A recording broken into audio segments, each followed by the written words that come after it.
tropa nating Marites, may natisod na namang issue online.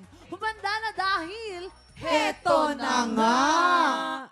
Oh, ang ganda. Yes. Pagandahan, ano? Oo. Pakinggan natin ang kwento ng ating tiktropa na si Jessie K. Heto na nga. Mm. Magandang araw, mga tiktropa. Na-experience nyo na bang ma-in love sa taong hindi ka naman nakikita? Dati, Aray! Teka lang na. may nakapagsabi sa akin na kapag ang isang babae at ang isang lalaki daw ay mag-best friend, for sure, may isang mai-in love. Dati, hindi ako naniniwala until ma-experience ko siya. Ay, sino yun? Pero dahil nga Ganda to. mag-best friend kami, kinailangan ko magpanggap na okay lang ako. Uy. Kahit gusto ko nang itulak yung jowa niyang laging nakapulupot sa kanya. Ay, Selos? parang ikaw nga yan. Nung naghiwalay sila, kailangan kong maglungkot-lungkutan. Kahit na deep inside, gusto kong isigaw na, Bes! Pwede bang tayo na lang? Ang sakit. Nako, Jessie K. Ang hirap-hirap nga niyan. Pero kailangan mo lang talagang ilabas ang nararamdaman mo. Idaan mo na lang yan sa kanta.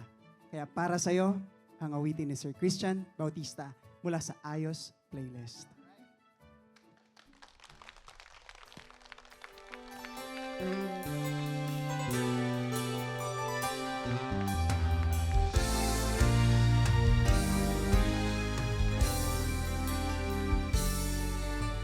Mayroon akong nais malaman. Nandito ako. Matapos nilang maghiwalay ng jowa niyang parang sawa, nagsimula na ang dilulu era ko. Since ako naman ang laging nandyan kapag may problema siya at ako naman ang unang tinatawagan pag kailangan niya ng kausap, what if kami na nga lang talaga? Feeling ko naman, mapapaligaya ko siya. Damang-dama mo naman. Relate na relate ka, Faith. Nako, Jessie O, K. ikaw? Pag-isipan mo mabuti yan. At habang nagdinilay-nilay ka, sabayan mo muna lang si Donita Knows sa kanyang awitin na ito na para sa'yo. Sabay tayong lahat, guys. Let's go!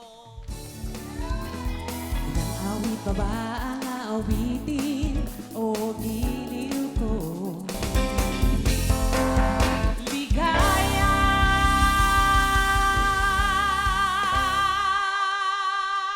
Tapos na, uy. Tapos na ba? Sorry. Haba naman nun. Ang habang ligaya nun.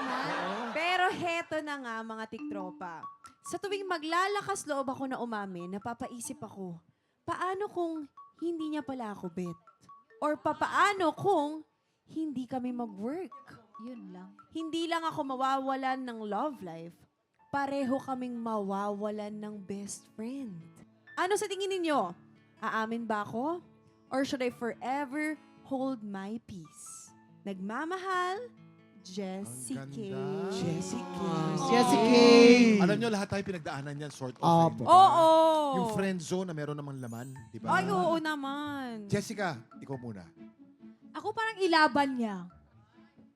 Kasi wala, alam ko namang may risk kung ilalaban, pero paano kung mag-workout? Oo. At di mo alam paano pag gusto din pala siya. O, pwede din yung mangyari, di ba, Kuya Ba't Kim? parang ang lalim ng hugot mo? Oo, baka na-experience. Kasi natatakot siya na what if di mag-workout? What if nga mag-workout? Mm. So yun Oy. yung sa akin. Team C, Pwede Team niyang C. aminin. Ilalaban mo siya. Ilalaban ko. Arabel, ikaw naman. Ipoprotect ko yung friendship. Mas, Ay. Syempre, Oo mas nga. gusto ko na nandun siya. Pero paano pag kasama mo sa contest, Kasama mo sa contest. Arabel? Kalaban kayo. Ipoprotect mo pa rin. Kaya ka na Shit ano nyo. lang, mali mo, Paano? di ba? Magpapatalo siya. Ganito pala dito. Contest yan. Bahala siya sa buhay. Tapos mag-duet tayo. Ay, lalaban siya sa Maglaban. contest. Laban pala Laban sa contest talaga. sila. Donita, ikaw naman. Para sa akin, Kuya Kim, totoo, pag Oo. mahal mo yung isang tao, best friend ko man siya or kapitbahay, ano, ilalabang mo talaga. Kasi iba talaga pag yung nagdikta na yung puso mo. Alam mo kasi yung taong alam mo yung tamang taong mamahalin mo. Kahit na merong risk na masira yung friendship nyo dahil dun sa Oo. pagsabi mo. Okay lang. Susugal Kuya mo? King. Oo, isusugal ko yun. Kasi mas maganda na yung pinapakita ko sa kanya yung totoong nararamdaman ko kesa naman magsisi ako bandang huli na nakuha siya ng iba. Paano nga ang nararamdaman niya sa'yo yung pagmamahal ng isang kaibigan? Minsan nangyayari Ano nga yun. kung hindi? Kunyari, pagmamahal ng isang kumpare, ganun lang talaga yung... Oo. I love. O pagmamahal ng isang tita. Wala naman kung kumpare ko siya. Teka, Di teka, mag-inuman teka. kami. Mag-a-adjust. teka. Di totoo yun. O, teka, Ito, malalim teka. ang i-share ni Christian. Malalim Ayan, to. Importante yung mga Yan, sinabi nyo. Ang keyword naman para sa akin doon ay meron pa ring pagmamahal. Kahit na kaibigan o kahit na maging kayo.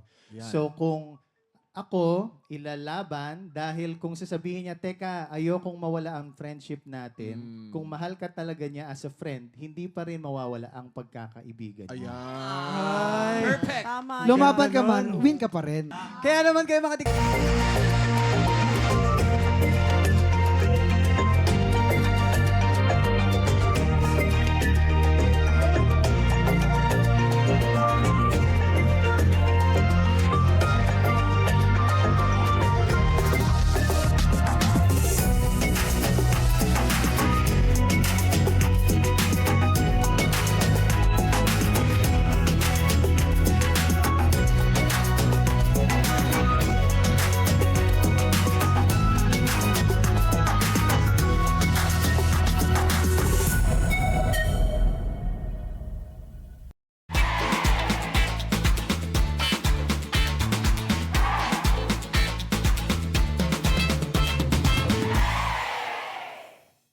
Tik Tropa! Pinanood mo hanggang sa dulo itong video na to? Very good ka! For more happy time, watch more TikTok Clock videos on our official social media pages and subscribe to GMA Network official YouTube channel.